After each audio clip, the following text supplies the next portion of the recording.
친절한 대기자 권영철 대기자 어서 오세요. 안녕하십니까. 예, 오늘 큰 얘기 가지고 오셨네요. 남북 정상회담 관련 얘기니까 큰 얘기긴 큰 얘기죠. 합니다만은 이거 취재 쉽지 않으셨을 텐데. 그렇습니다. 사실은 뭐 남북 정상회담이라는 게 이제 예정하고 다 공개적으로 해서 하는 건 아니다 보니까 아니니까요. 다들 말들을 조심하고 있습니다. 사실 또 현실적인 문제들이 있어서 네네. 좀 그런 게 있습니다. 어쨌건 남북 정상회담이 열리게 된다면은 문재인 정부에서만 네 번째 4차. 4차 정상회담이 되는 거고요. 그게 이제 2000년, 2007년 두 번 있었으니까 6차가 되는 건데.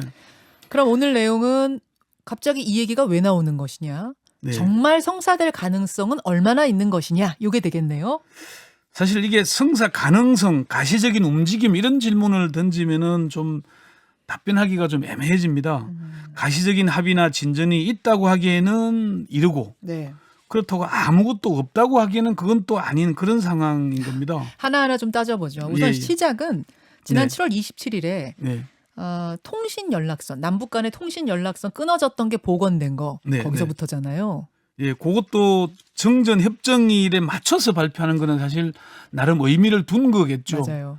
그러니까 이제 이게 남북이 각각 발표를 했고 그러면서 양국 정상이 여러 차례 서신을 주고받았다는 것 이게 네. 새롭게 나왔고요. 또 상호 신뢰 회복과 관계 개선에 합의했다는 것도 주목할 부분인 겁니다. 예. 문제는 이제 그 다음 날 외신에서 남북이 정상회담 개최를 논의하는 중이라는 보도가 나왔죠. 네, 네. 청와대가 뭐 바로 부인을 했습니다마는 또 국정원이 8월 2일 뭐 이번 주 월요일 날 국회 정보위원회를 긴급 개회를 요청했다 이런 보도가 나오면서 또 실제 3일 날 정보위가 열렸고요. 맞아요. 박지원 국정원장이 한미 연합훈련 중요성을 이해하지만은 남북 대화의 모멘텀을 이어가고 북한 비핵화의 큰 그림을 위해서는 한미 연합훈련에 유연하게 대응하는 것도 검토할 필요가 있다 이런 제언을 했어요. 이 얘기를 하다 보니까 갑자기 뭔가 급진전되고 있는 게 아닌가. 그렇죠. 뭔가 아기가 딱딱딱딱 맞으면서 흘러가는 속도 있게 흘러가는 느낌이 들다 보니까 진짜 남북 정상회담 지금 준비하고 있는 거 아니야? 이 얘기까지 나오는 거예요. 심지어 박지원 원장이 남북 통신 연락선 복원이 김정은 위원장 요청에 의한 것이다. 네, 이렇게 그 얘기를 했잖아요. 했다죠. 김정은 위원장 이름이 나오고 이런 게 뭔가 돌아가니까 급박하게 이루어지는 것 같으니까 정상회담이 바로 임박했나? 이런 기대치를 높이고 있는 거죠. 그런 상황입니다, 여러분. 그런 예, 그래서 상황. 자, 그러면 네. 국정원이 국회에다가 정보위 긴급 개최를 국정원 쪽이 요구했다는 거 이거는 팩트입니까? 굉장히 이례적인 일이어서요. 그렇게 보도가 됐는데 국회 정보위 여당 간사인 민주당 김병기 의원에게 물었더니 반은 맞고 반은 틀렸다 이래 답변을 그게 하더라고요. 무슨 말이에요? 김 의원은 국정원과 직접 통화한 사람 중 한 명이라고 얘기를 하면서 예. 국회 정보위 소집은 정보위 차원에서 국정원에 요청한 것이다. 이렇게 또 얘기를 하더라고요. 김 의원은 남북 통신 연락선이 복구된 뒤에 개별 언론사에서 보도가 너무 많이 쏟아지고 있다. 그리고 추측성 보도가 너무 많다. 특히 정상회담 관련해서. 그래서 국정원 공식 브리핑을 통해 사실관계를 정리할 필요성이 있었다. 그래서 이제 좀 요구를 했는데 너무 급하게 회의 일정을 잡는 바람에 뭔가 대단한 게 있어서 열린 거 아니냐. 그런 얘기까지 가게 됐던 거다. 이런 얘기를 하더라고요. 그러니까 서로 원해서 열린 거다 그런 이야기고. 네. 그럼 김정은 국무위원장이 먼저 통신선 복구를 요청했다는 그것도 이거 사실이에요? 뭐 어떻게 된 거예요? 박지원 이거는? 국정원장이 국회 정보에서 그렇게 말한 건 사실입니다. 네. 근데 통일부가 곧바로 부인을 했죠. 박지원 원장 말을 부인했어요. 예. 통일부는 국가정보원이 남북통신 연락선 복원은 김정은 북한 국무위원장이 요청한 것이라고 발표한 것과 관련해서 통신 연락선 복원은 어느 일방이 먼저 요청한 것이 아니다. 양측이 서로 충분히 협의하고 합의한 결과였다. 이렇게 발표를 했어요. 누구 말이 맞는 겁니까? 한쪽은 그런 거짓말하는 겁니까? 그래서 다시 이제 정부 고위 관계자들 여러 군데 확인을 해보니까 네.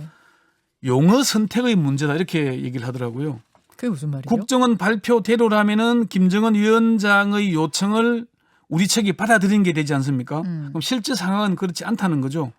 양 정상은 남북 관계가 너무 오랫동안 장기간 경색된 건 문제가 있지 않나. 신뢰도 회복해야 하고 관계 개선에도 나서야 하지 않겠나. 그런 원론적인 얘기를 했다는 겁니다. 서신에서. 네. 양 정상 간 서신으로 의견 교환을 하는 건데 주고받더라도 얼마나 뭐 얘기를 상세히 쓰겠습니까? 대화하는 게 아니니까 그런 정도의 공감이 있었던 것이다. 이렇게 얘기를 하더라고요. 상호간 공감대를 이뤘기에 연락선 복원이 이루어진 것이다. 누가 먼저 꺼냈냐 그건 논란할 게 아니다라고 얘기를 했습니다. 그러면 4차 남북 정상회담 얘기는 그 서신에는 편지에는 들어있지 않은 거예요? 그렇습니다. 아. 국정원도 국회 정보위에 보고를 하면서 정상회담 언급은 없었다고 분명하게 밝혔다고 합니다. 김병기 의원은 정상회담 관련 얘기를 회의에서도 물어봤고 사적으로도 다시 확인했지만은 분명하게 정상회담 얘기는 없었다 이렇게 확인을 했고요. 김 의원은 화상회의는 보도된 대로 북측에 제의를 했는데 화상회의는 정상회담용이 아니라 실무회담을 얘기하는 것이다. 실무자들. 그렇죠. 자, 그러면 이제 다시 우리의 궁금증. 네. 4차 남북 정상회담이라는 게 네. 열릴 가능성이 진짜 있습니까? 있다면 몇 %나 됩니까? 우리 정부에서는 열렸으면 하는 기대를 갖고 있는 건 사실이고요. 누구도 이걸 부인하지는 않습니다. 아하. 그렇지만 회담이란 어느 일방의 기대나 의지만으로 되는 건 아니지 않습니까? 아니죠. 2018년 상황처럼 갑작스럽게 정상회담이 이뤄질 가능성을 완전히 배제하기는 어렵겠지만은 현실적인 제약이 너무 많습니다. 물론 뭐 여러 가지 여건이나 분위기는 좋은 것도 맞습니다. 올해가 남북이 유엔에 동시 가입한 지 30년이 되는 해고요. 네.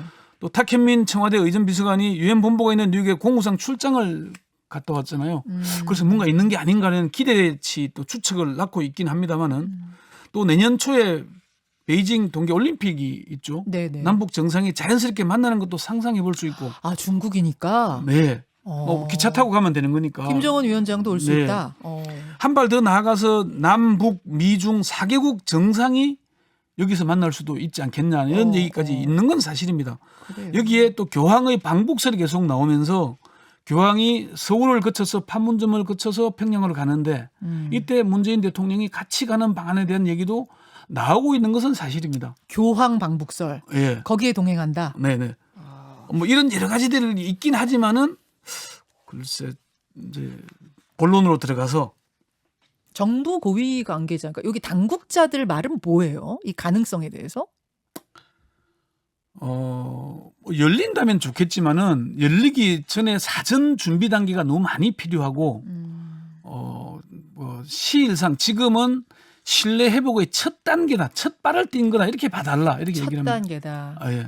너무 첫 단계 이제 첫 걸음 뗐는데 저 끝에 목표물에 가 있는 그런 좀 아주 성급하게 가지 말아라는 얘기들을 많이 합니다. 그렇게 생각하는, 그러니까 아직 생각하기 이르다라고 하는 이유는 뭘까요? 근거를 좀 들어본다면. 첫 번째는 아직 코로나 사태 종식이 요원하기 때문입니다. 코로나 문제가 해결되어야 남북 정상회담이건 북미 정상회담이건 가능하다는 겁니다. 네. 북한 김정은 위원장이 뉴욕 유엔 본부를 방문한다? 뭐 교통편도 문제가 되겠지만은 이 코로나 상황에서 갈 수 없을 것이고 베이징 올림픽에 참가하는 것도 코로나 위협에서 벗어날 수 있어야 가능하다는 그러네요. 거고요. 그러네요. 지금으로서는 코로나가 가장 큰 난관이라는 겁니다. 아직 이르다고 보는 두 번째는요? 정상회담이 열린다면은 구체적인 성과를 내야 하는데 아직 네. 산 넘어 산이라는 거죠. 정부 고위 관계자는 남북이 관계 개선하자는다고 정상끼리 만나서 이제부터 잘하자 악수하면은 모든 게 일사천리로 진행되는 그런 게 아니다. 아니죠. 예. 네. 남북 정상회담이 정상이 만나고 북미 정상이 만나는 게 비핵화를 처음에는 이제 비핵화 할 거냐 말 거냐. 네. 그러니까 그걸로 회의를 시작했잖아요. 네. 그랬는데 이제는 함수가 복잡하다 이렇게 그렇죠. 표현을 하더라고요. 그렇죠.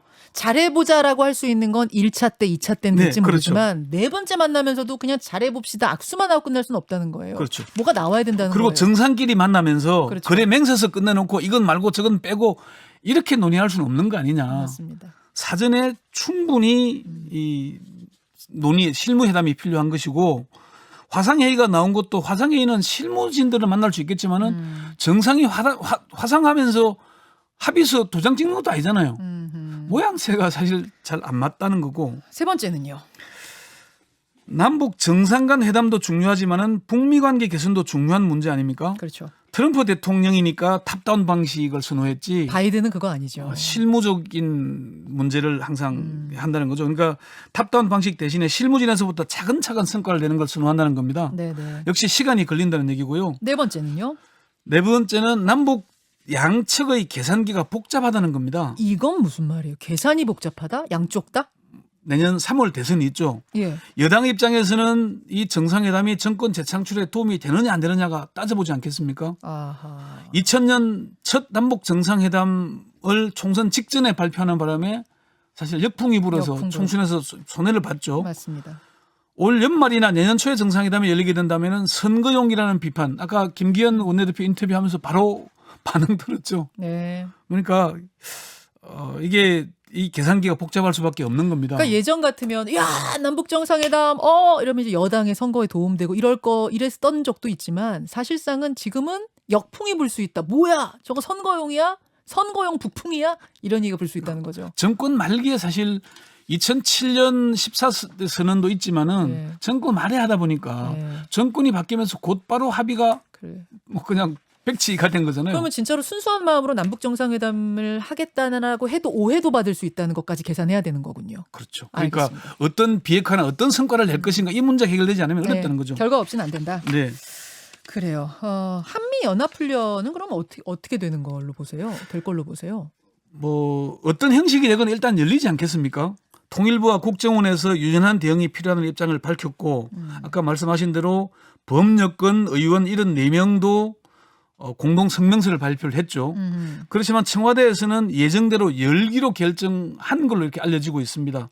아직 구체적인 청와대는 예, 민주당 지도부도 지금 열다는 쪽이고 그렇죠. 그렇지만 지도부가 아닌 의원 중에 한 70여 명이 지금 열면 안 된다 성명을 낸 거고. 뭐 서명이 더 늘어날 수는 있을 겁니다만은 규모를 대폭 축소하거나 도상훈련으로 대체하는 방안도 거론되고 있지만은 북한에서는 훈련 그 자체를 문제 삼고 있잖아요. 맞습니다. 그렇기는 하지만 어쨌건 합의된 일정대로 뭐 한미 간에 합의해서 코로나 때문에 안 할 수는 있겠지만은 현재로서는 열릴 수밖에 없는 구도 아닌가 그렇게들 보고 있는 겁니다.